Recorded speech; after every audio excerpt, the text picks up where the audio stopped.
Good morning sa mga aspiring sound tech na tay basic tips para sa paggamit sa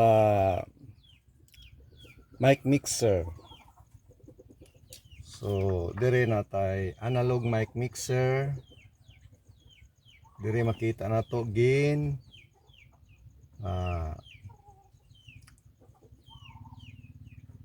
high, mid, low, kining color red, aux, ang orange, effects, kining nasa last, fan rather. Ya, mute. Dire ato ang volume. Una tong volume, min. So na 7 graphic equalizer. Right, sa mga bag-uhanon diha nga hilig og sound, ganahan ma sound tech. So natay gamay nga tips, basic tips, no? This is not a tutorial but this is a tip. No, so dire makita nato dire ang yahang min out. So kini dire patubang ni siya sa out. Ya dire sa likod na apo ni siya ay min out, left and right. So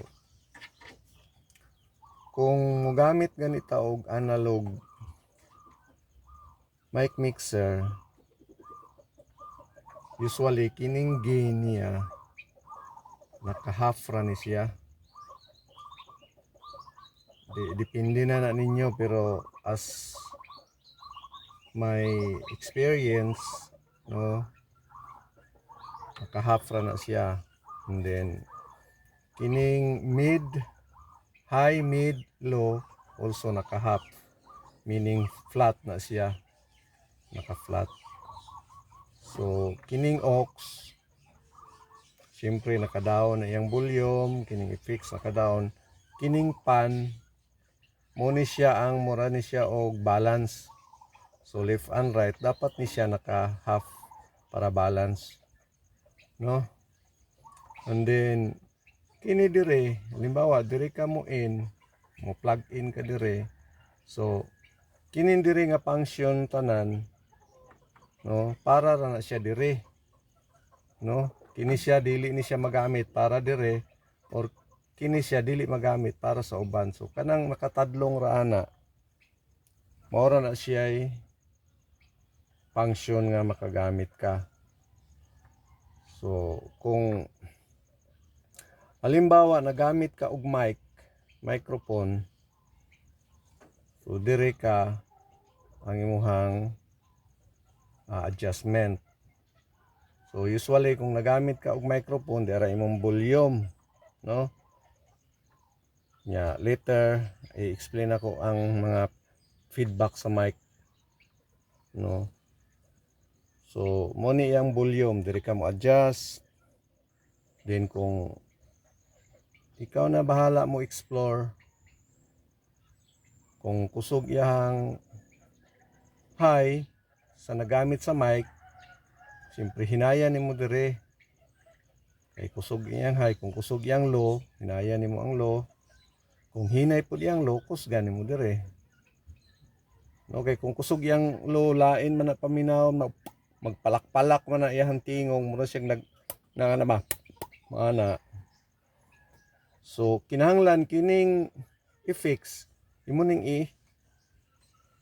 zero.